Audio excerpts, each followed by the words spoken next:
Magandang hapon, bagong Pilipinas.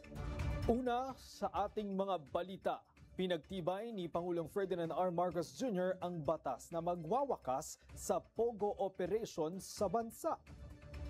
Bumuhos naman ang suporta mula sa mga mambabatas, lalo na't matagal na anilang issue ang krimen at korupsyon na konektado sa POGO.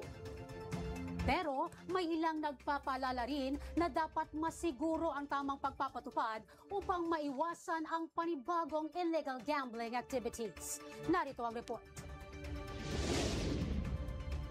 Tuluyan nang ipinagbawal ang lahat ng uri ng offshore gaming operations sa bansa, kabilang ang mga service provider, POGO hubs at mga kaugnay na negosyo. Ito ay matapos pirmahan ni Pangulong Ferdinand R. Marcos Jr. ang Anti-POGO Act of 2025. Ikinulugod dito ni Sibac Party List Representative Brother Eddie Villanueva na siyang pangunahing may akda ng batas. Aniya, hindi lang ito issue na pang-ekonomiya, naiugnay din ng POGO sa human trafficking, money laundering at pagkasira ng maraming pamilya. Dagdag niya, sa wakas ay natuldukan na ang panilinlang na dala ng POGO sa mga Pilipino. Dagdag pa ng kongresista, hindi kailanman magiging saligan ng pag-unlad ang adiksyon at kasakiman. Aniya, ang Anti-POGO Act ay malinaw na deklarasyon na mas pinahahalaga ng bansa ang dignidad ng tao kaysa sa mabilisang pera mula sa sugal. Sa ilalim ng Anti-POGO Act, nakapaloob ang total ban sa lahat ng uri ng offshore gaming operations kabilang ang anumang business entities na kaugnay nito. Agarang pagpapawalang bisa ng lahat ng lisensya, permit at akreditasyon ng POGO mula PAGCOR, mga Freeport Authority at iba pang ahensya.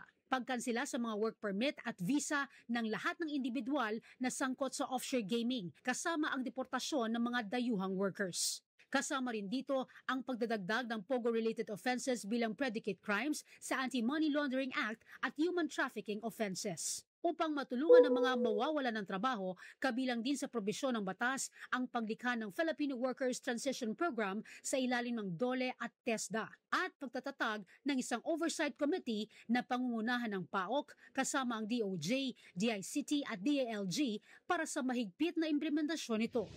Sa Kamara, ikinatuwa ni Manila 6th District Representative Benny Abante ang Anti-POGO Law na aniyay tagumpay ng moralidad at dekoro para sa mga Pilipino. Nanawagan siya para sa mabilis na implementasyon ng batas. Suportado rin ito ni House Deputy Minority Leader at mamamayang Liberal Party List Representative Leila De Lima. Ayon kay De Lima, ang mga POGO ay simbolo ng isang Chinese creeping invasion na ipinalaganap noong nakaraang administrasyon. Aniya, panahon na para tuluyang itaboy ang anumang impluwensya ng mga offshore gaming syndicate sa Pilipinas na aniyay nagdulot ng krimen, katiwalian at banta sa pambansang seguridad.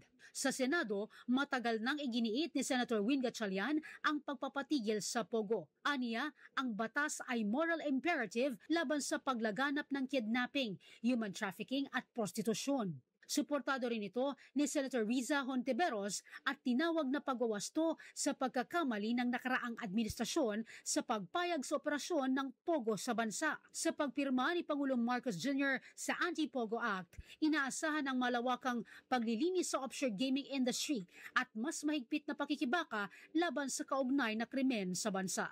Nauna sa mga balitang totoo at laging bago, Zai Chua, Alauna sa Balita, Congress TV.